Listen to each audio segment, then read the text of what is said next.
matin alors que nous voulons écouter cette parole. Je crois ce matin qu'il veut nous porter dans ses bras et nous emmener dans sa présence. Je crois qu'il peut nous porter ce matin et nous placer à un lieu favorable où nous pouvons bien écouter sa parole. Mais certainement lorsque nous avons besoin d'écouter Dieu, nous avons besoin d'être dans des lieux spécifiques où Dieu aime bien nous parler. Dieu a dit à Moïse, viens sur la montagne. Et car pendant 40 jours, Dieu avait deux choses qu'il voulait me dire. Et ce matin, je ne sais pas, tu es à Chama, c'est vrai. Mais Dieu te veut, je ne sais pas où, dans le spirituel, où il aimerait te dire quelque chose ce matin.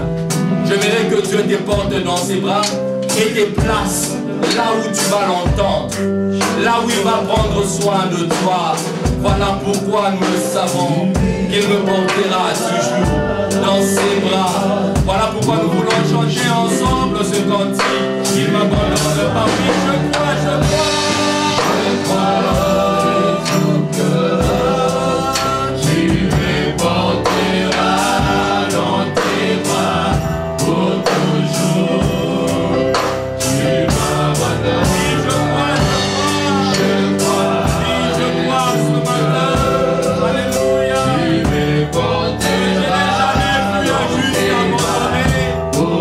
Prospérité, mon Dieu,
capable de te toucher, toi touche-nous à cause de ta miséricorde.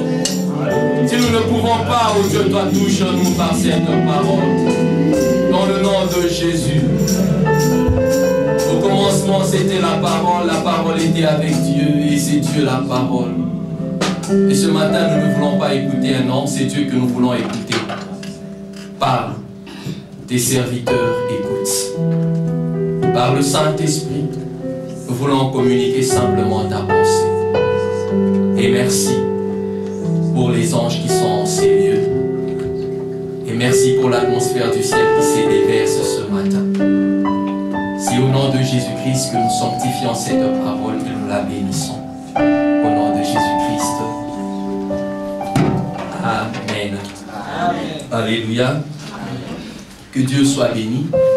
Nous bénissons le Seigneur qui nous a fait grâce de nous tenir encore pour clôturer cette séance de prédication sur la puissance dans la faiblesse. Est-ce qu'on peut dire ensemble la puissance dans la faiblesse? Nous bénissons vous tous qui êtes là présents, vous tous qui êtes là et qui nous donnez vos oreilles pour entendre ce message. Que Dieu vous bénisse. Alléluia. Et nous avons béni le Seigneur pour la présence, sa présence au milieu de nous. Et ça a été vraiment manifeste, même en voyant même le petit Elijah en train de danser. C'était vraiment magnifique. Ça a été une interpellation pour un aîné ou un adulte qui ne danse pas, de comprendre que même si les hommes ne veulent pas me servir, il peut même se servir de petits enfants pour le servir. Alléluia. Et je bénis Dieu parce que cet enfant-là, déjà dans ma prédication d'aujourd'hui, il est. Je l'avais mis dans un des exemples. Alléluia. Et nous voulons également vous remercier pour tous ceux qui nous suivez au travers le média. Vraiment que Dieu vous bénisse. Et nous le disons toujours que vous ne vous êtes pas trompé d'adresse. Vous êtes vraiment dans la bonne adresse et dans la bonne maison pour être nourris. Et nous vous remercions vraiment de nous accepter chez vous à la maison. Nous ne le méritions pas. Nous ne sommes même pas dignes que vous puissiez nous recevoir chez vous à la maison. Mais c'est juste une marque d'amour et de sympathie que vous montrez à notre égard pour pouvoir recevoir vraiment cette église de Shama Church chez vous à la maison.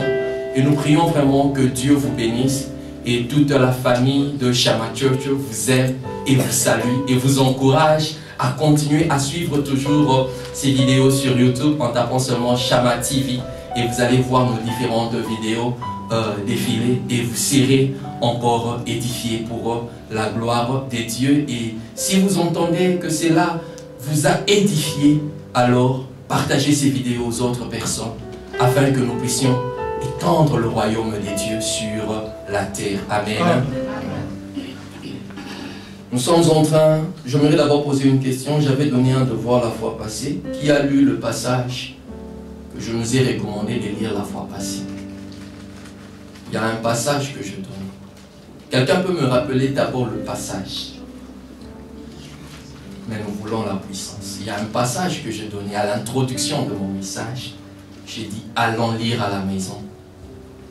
J'avais dit, lisons. Cela qui est... Pardon? J'ai entendu quelqu'un dire un mot là.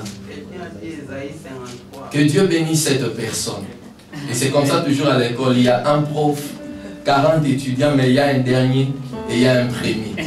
Mais ils ont entendu tous la même leçon. Alléluia. Que Dieu bénisse celui qui a dit Ésaïe 53. Et celui qui n'a pas lu, je mérite de renvoyer, va encore lire ce passage-là. C'est très important. Nous aimons bien Ésaïe 52 vers la fin où on dit mon serviteur montera, prospérera. Mais nous skivons Ésaïe 53. Parce qu'avant que le serviteur ne monte, le serviteur est passé par des moments pénibles, des moments que les hommes n'aiment pas passer par là. Alléluia. Et ce matin, nous voulons continuer, comme je le disais, que nous avions commencé et terminé cela par la grâce de Dieu, ici devant la chair. Mais c'était sur le Saint, c'est une nouvelle page que Dieu va ouvrir dans la vie de ceux-là qui aspirent à la puissance, surtout dans la vie de plusieurs. Et aujourd'hui, pendant que je n'ai même pas presque dormi, c'est vers, quand je cherchais à dormir, c'est en ce moment-là que Dieu a commencé à me parler. Je n'ai pas compris. Or, c'est vers 4 heures que je voulais dormir. Et en ce moment-là que Dieu a commencé à me souffler de choses qui m'ont fait même pleurer. Et je m'irais que quand vous allez arriver à la maison, que vous puissiez lire Actes le chapitre 21, le chapitre 13 à 14. Actes chapitre 21, 13 à 14. Dieu m'a parlé sur cela et il a également parlé sur Matthieu, le chapitre 26, le verset 36 à 46. Ce sont des versets que nous connaissons très très bien, mais ce sont des versets, Église de Dieu, qui nous conduisent vers la puissance. Et ce verset, passage-là, je le dédie particulièrement au berger de l'Église.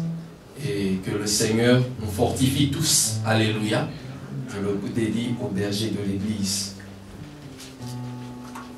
C'est un peu compliqué, mais c'est bien. Alléluia. C'est bien, très bien. Nous lisons ce matin Philippiens, le chapitre 2, le verset 5 à 11. Nous allons lire également 2 Corinthiens, du chapitre 13 et 4. Philippiens 2, 5 à 11, que je veux lire.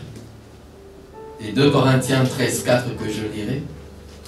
Et mon ami le frère Élie va nous lire le passage de 2 Corinthiens 12, 8 à 10. Notre texte de base par rapport à cet enseignement et notre vision de l'année, psaume 68, 29. Donc je me répète, psaume 68, 29, le frère Élie va lire, 2 Corinthiens 12, 8 à 10. Papa Élie va lire encore et je lirai Philippiens 2, chapitre 5 à 11 et 2 Corinthiens 13 à 4. Psaume 68, 29, nous lisons avec Papa Élie. Psaume chapitre 68, verset 29. Ce verset doit être gravé dans nos cœurs parce que c'est la vision de l'année. Donc quand nous venons ici, on dit psaume 68, 29, pas, ça doit cliquer directement parce que c'est ça la vision de l'année. Même si tu dors, on vient te réveiller. C'est quoi la vision de l'année? On te dit psaume 68, 29, pas, tu lâches directement. On y va, papa. Psaume chapitre 68, verset 29. Ton Dieu ordonne que tu sois puissant. Merci beaucoup. On peut Donne aller de dans la deux. puissance, Ah oui, vas-y. ô Dieu, à ce que tu as fait pour nous. Tu peux répéter? Ton Dieu ordonne que tu sois puissant. Donne de la puissance, ô Dieu, à ce que tu as fait pour nous. Merci beaucoup. Donne de la puissance à ce que tu as fait pour nous. Est-ce qu'on peut encore lire 2 Corinthiens 12, 8 à 10? 2 Corinthiens, chapitre 12, verset 8 à 10. 3 fois je suppliais le Seigneur de l'éloigner de moi. Et il m'a dit, ma grâce te suffit, car ma puissance s'accomplit dans la faiblesse. Je me glorifierai donc plus volontiers de mes faiblesses, afin que la puissance de Christ repose sur moi. C'est pourquoi je me plais de faiblesse, dans les outrages, dans les privations, dans les persécutions, dans l'angoisse pour Christ. En effet, quand je suis faible, c'est alors que je suis fort. Merci beaucoup. Quand je suis faible, c'est alors que je suis fort. Et tu peux déjà aussi préparer Romains, le chapitre 8, le verset 19, alors que je suis en train de lire rapidement Philippiens. Nous le lisons dans le nom de Jésus-Christ. La Bible est en train de dire ceci. Philippiens chapitre 2, le verset 5.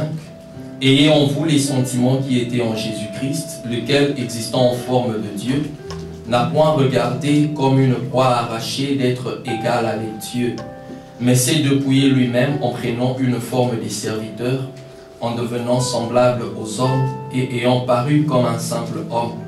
Il s'est humilié lui-même, s'y rendant obéissant jusqu'à la mort, même jusqu'à la mort de la croix. C'est pourquoi aussi Dieu l'a souverainement élevé et lui a donné le nom qui est au-dessus de tout nom, afin qu'au nom de Jésus, tout genou fléchisse, dans les cieux, sur la terre et sous la terre, et que toute langue confesse que Jésus-Christ est Seigneur, à la gloire de Dieu le Père. Amen. Et 2 Corinthiens, le chapitre 13, 4, la Bible dit ceci.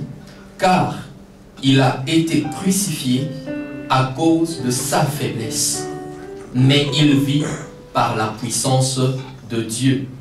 Nous aussi, nous sommes faibles en lui, mais nous vivrons avec lui par la puissance des dieux pour agir envers vous. Alléluia. Et Papa Élie va lire le tout dernier passage et nous allons commencer ce message. Romains chapitre 8, verset 19. Aussi la création attendait avec un ardent désir la révélation du Fils de Dieu. Amen. Père, sanctifie et bénis cette parole au nom de Jésus-Christ. Amen. La création attend avec ardent désir la révélation, la manifestation du Fils de Dieu. Dans la création, Église de Dieu, nous avons les hommes, nous avons les arbres, nous avons les animaux, nous avons la nature en général et les hommes. Mais la Bible est en train de dire que la création attend. Dans d'autres versions, on dit le monde attend avec ardent désir. Donc ils sont devenus impatients. Le monde est devenu impatient. Qu'est-ce qu'ils attendent? Ils attendent la révélation du Fils de Dieu. Ils attendent quoi? La manifestation du Fils de Dieu. Ils attendent quoi? Ils attendent de voir la puissance que Dieu a eu à ordonner dans Psaume 68. Ils attendent cela, de voir cette puissance-là pouvoir se manifester et se révéler. Et le monde est en train de s'étonner.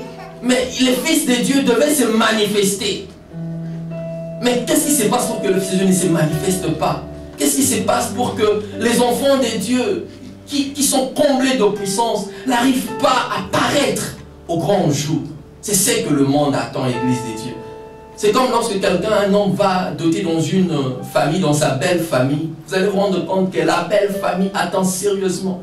Demandez aux hommes qui sont allés doter. Demandez à papa béni. Je crois que dans la famille de maman Eugénie, en tout cas ce jour-là, maman Eugénie est mieux placée pour nous dire comment elle s'est prêtée à recevoir. Demandez à papa juif et peut-être à papa Eugène aussi, je ne sais pas, dans nos chez nous aussi c'est pareil. Hein? Gloire soit rendue à Dieu. Et nous qui étions allés, je vous assure, Église de Dieu, c'était vraiment en tout cas pareil. Vous n'êtes pas encore là, mais eux sont déjà là. Et ce qui était vraiment intéressant, c'est que je suis arrivé, mais avant d'entrer, je suis resté dehors pendant 10 minutes prenant des photos et consoles à l'extérieur. Mais eux m'attendaient. Alléluia. Et on est de même. Le monde est en train d'attendre. Mais qu'est-ce qui fait que nous sommes en train de tarder? Qu'est-ce qui fait que nous sommes en train de freiner, Église de Dieu? De la même manière aussi, un quado est en train de prier chaque jour. Vous connaissez le quado, hein? En Afrique, on parle de quado. Ici, Dieu merci parce que tu ne vas pas chez le quado. Mais au pays là-bas, tu allais chez le quado. Alléluia. Chez le quado, c'est-à-dire c'est la personne qui arrange les pneus. Quand ton pneu est troué, il arrange. Et qu'est-ce que le quado fait? Le quado est en train de prier. Il attend chaque jour que ton pneu puisse se crever pour que tu viennes et que lui puisse trouver du travail. Alléluia. Est-ce qu'il a fait une mauvaise prière ou une bonne prière? Je ne sais pas le quado. Quand il prie pour que ton pneu se crève, pour que lui trouve un travail. À vous de juger. Et ce qui est vrai, merci beaucoup parce que tu m'as précédé. Qu'est-ce dire alors des pompes funèbres? Ils ont des cercueils qui attendent. Des cercueils qui attendent. Ils disent Seigneur, oh Dieu, aujourd'hui il n'y a même pas un accident grave qui peut se passer pour que réellement ma marchandise coule. Alléluia. Nous avons dit ici à Shama Church qu'il n'y a pas de mort brutale. Alléluia. À Shama Church, nous avons dit non à ces genres de morts. Oh, il y a eu un accident, pas quelqu'un est mort. Non, pas de mort subite à Shama Church. C'est une alliance entre Dieu et son peuple. Pas de mort subite à Shama Church, Église. Je ne répète, pas de mort subite à Shama Church. Et vous qui êtes connectés à nous, si vous voulez partager cette alliance, pas de mort subite dans vos vies. Alléluia. De la même manière, la plante aussi est en train d'attendre la pluie. Pourquoi? Parce que la plante veut grandir. Elle a besoin de la pluie. En fait, chacun attend quelque chose. Le docteur aussi attend qu'il y ait quelqu'un qui tombe malade pour qu'il soit payé. Le pompier attend également que ta maison puisse se brûler. Parce que si ta maison ne te brûle pas, lui le travail il n'en a pas. Donc ta maison doit se brûler pour qu'il vienne vite. Et ce qui était intéressant alors que je venais au culte, il y a un policier qui s'était caché quelque part. Et il attendait aussi aussi quelqu'un pour arrêter. Et dommage, il y avait quelqu'un qui était devant moi et qui était en prison. Je ne sais pas s'il n'avait pas vraiment eu à stopper complètement. Il a avancé, le policier qui était derrière moi, pouf, il m'a même doublé. Ah, même le policier commence à me doubler, c'est grave. Et dans ce pays, si le policier te double, donc c'est gay, il a la recherche à la poursuite de quelqu'un.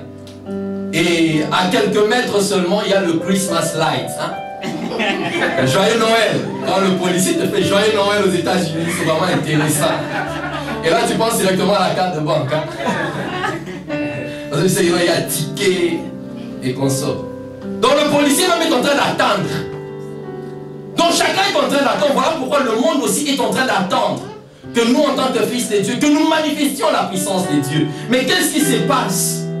Qu'est-ce qui se passe? Qu'est-ce qui arrive parce que nous n'arrivions pas à manifester cette puissance? En d'autres mots, le monde est en train d'attendre les réponses. Ils ont des besoins, ils ont des questions. Mais Dieu a attaché leur réponse à toi et à moi, Église de Dieu. Nous sommes les réponses, nous sommes les solutions aux problèmes et aux besoins du monde.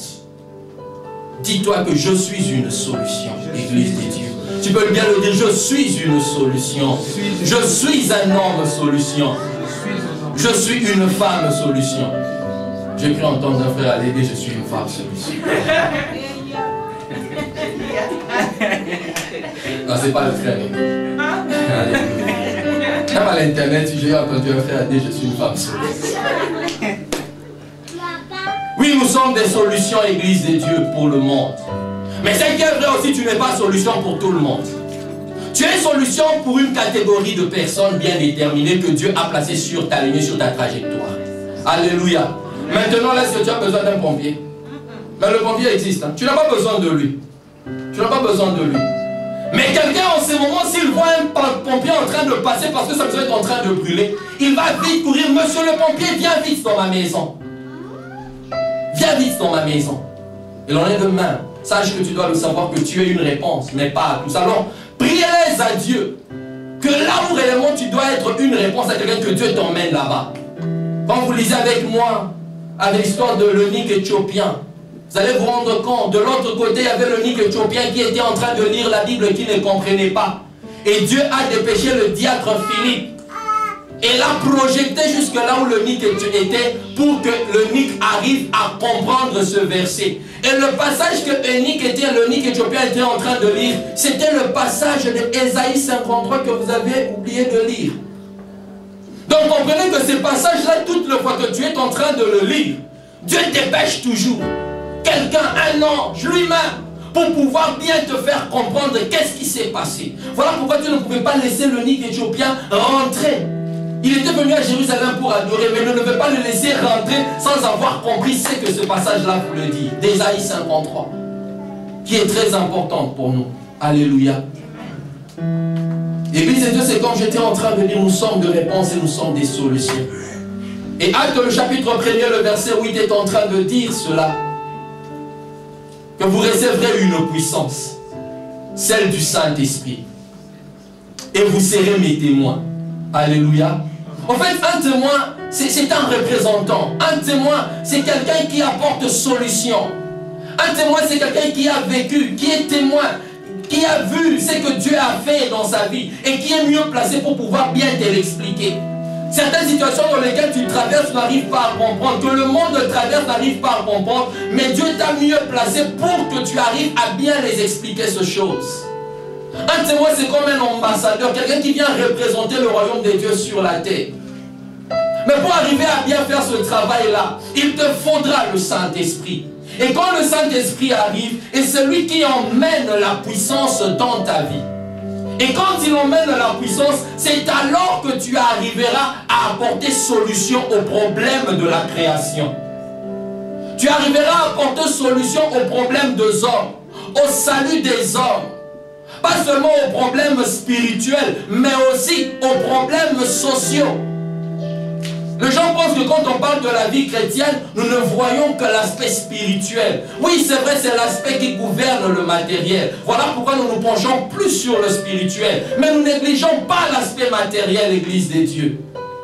Mais on doit arriver à être fort spirituellement. Si nous arrivions à comprendre bien le principe de choses sur le point spirituel, alors nous aurons une maîtrise sur les choses matérielles.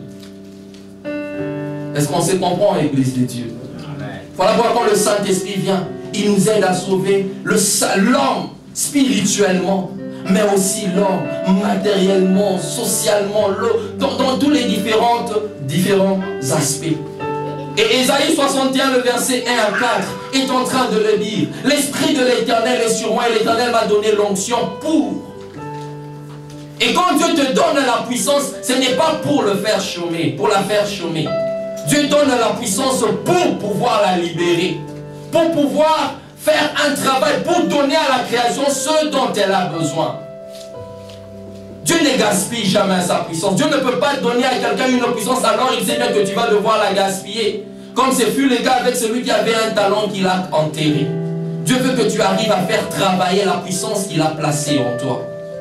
Et quand tu lis cela dans Ésaïe 61, 1 à 4, tu vas comprendre que lorsque l'onction nous est donnée, l'onction qui nous vient sous la forme de la puissance, c'est pour faire ce travail-là, pour guérir ceux-là qui ont les cœurs blessés, les âmes abattues. Je suivais encore une vidéo où chez nous au pays, au Congo, à l'Est, comment il y a eu des femmes qui ont eu réellement des cœurs blessés. Nous c'est vrai ici, nous connaissons même le parfum. Vous savez combien à l'Est de nos pays ne connaissent même pas le parfum? Nous avons des bijoux. Eux n'ont même pas le temps de mettre de bijoux. Alors qu'elle veut seulement mettre un bijou directement, il y a des balles qui crépouillent par-ci, par-là. Mais nous aujourd'hui, nous sommes à l'aise. Nous sommes bien. Voilà pourquoi bénis même le Seigneur. Ne serait-ce que tu dors en paix et tu te réveilles en paix. Tu n'entends même pas un coup de balle. Bénis le Seigneur. C'est une grâce, Église de Dieu. Demandez à maman Angèle, elle va vous dire. Demandez, elle va vous dire. Vous allez comprendre que quand tu te réveilles le matin, tu as intérêt de dire même merci Seigneur parce que j'ai dormi en paix, je me suis réveillé en paix. Imaginons que tu dois prendre soin de toi-même, mais aussi prendre soin des enfants comme Elijah, un petit enfant. Vous êtes en train de courir à gauche, à droite. Un jour, le pasteur est en train de me raconter l'histoire, comment il fouillait pendant la guerre. Église de Dieu, c'est pénible. C'est terrible, l'Église de Dieu. Voilà pourquoi nous prions que Dieu ramène la paix dans ce pays où il y a des guerres. Mais aussi ce qui est sûr, nous sommes à la fin de temps. Ces choses aussi doivent seulement arriver parce que la parole de Dieu doit s'accomplir. C'est ça le problème. On ne peut pas empêcher Dieu d'accomplir certaines choses. Alors que nous espérons que le monde va devoir s'améliorer, mais la mauvaise nouvelle c'est que le monde doit aller de mal en pire. Parce que la Bible dit, sache que dans les derniers jours viendront des temps difficiles. Mais dans ces temps difficiles, Dieu te place toi et moi comme hommes et femmes solution pour être des réponses aux problèmes de la création. Voilà pourquoi en ce temps de la fin, la Bible dit, le juste vivra par sa foi. Tu ne vivras pas en fonction de je ne sais pas moi, de ton compte bancaire. Non. Si tu espérais sur ton compte bancaire, tu seras déçu, l'Église de Dieu. Il est temps que tu apprennes à placer toute ta foi, ta confiance en Jésus en ce temps de la fin. Car c'est dans la faiblesse que la puissance de l'Éternel s'accomplit. Quand tu continues à compter sur ton compte bancaire, Dieu se rend compte que tu es encore fort. Mais le jour où tu apprendras à comprendre que je ne dois pas compter sur mon compte bancaire, alors c'est à ce moment-là que la puissance de l'Éternel s'accomplit. Et la puissance de l'Éternel s'accomplit comment? La Bible dit, l'Éternel votre Dieu pourvoira à vos besoins selon sa richesse. Pas selon ta richesse à toi. D'ailleurs, tu n'es même pas riche. Mais il va accomplir selon sa richesse à lui. Voilà pourquoi c'est très important, Église de Dieu, que nous comprenions ces quelques vérités. Et cette onction, je disais, nous a été donnée pour être des réponses pour les autres. Non pas d'abord que l'on se serve, mais que l'on serve d'abord les autres. De la même manière, notre Jésus-Christ a eu d'abord à servir les autres. Il a eu à servir. Et le plus grand dans le royaume est celui qui sert. Et c'est quand tu arrives à servir, alors à la fin, que le Père va aussi te servir. Il va dépêcher les anges pour te servir. Jésus-Christ était en train de jeûner et de prier pour le monde, pour toi et moi et pour sa vie. Mais après avoir prié pour toi et moi, la Bible nous montre qu'à la fin, les anges sont venus le servir. Plus tu prends soin des autres dans tes moments d'intimité, plus le Seigneur prendra soin de toi. Ne sois pas égoïste dans ta prière où tu ne connais que le pronom personnel j'ai. Non. Il y a aussi nous, il y a aussi vous. Il y a aussi il et le. Il y a aussi tu. Comment c'est moi je. Mais le Seigneur te voit tellement égoïste et en puissance. Et vous savez, il y a des gens qui sont vraiment puissamment mauvais. On parle de la puissance, mais puissamment mauvais. Ceux-là qui ont suivi le news avec moi, je sais que c'est là vers 2 heures. Il y a un monsieur, un Mexicain. C'est comment on dit, quelqu'un qui fait de drogue là. C'est quelqu'un qui a vraiment un drug deal. On cherche cette personne-là depuis 13 ans. Donc cette personne-là, sa fortune est de 1 milliard, mais 1 milliard de dollars dans une puissance maudite et maléfique dans la drogue pour détruire la vie des gens. Vous pensez qu'une personne comme ça peut mériter le royaume des dieux, à moins que la grâce de l'Éternel ne s'accomplisse dans sa vie? Mais on l'a arrêté hier. Hein? On l'a arrêté. Et là maintenant elle est en train de pleurer dans la langue du village. Après, on va te prendre te servir, maintenant tu es 1 milliard. Tu as détruit les vies de gens. Voilà pourquoi nous ne sommes pas puissamment mauvais. Soyons puissamment bons. Alléluia. Et cela n'est qu'une grâce. Et Dieu est à la recherche maintenant des vases. Dieu est à la recherche de personnes pour déverser cette puissance, pour faire de réellement des hommes réponses, des hommes solutions. Mais quand vous lisez 2 Timothée, le chapitre 2, le verset 20 à 21, vous vous rendez compte qu'on ne peut jamais déverser de l'eau propre ou pure dans un vase qui est souillé, dans un vase impur. On doit purifier d'abord le vase.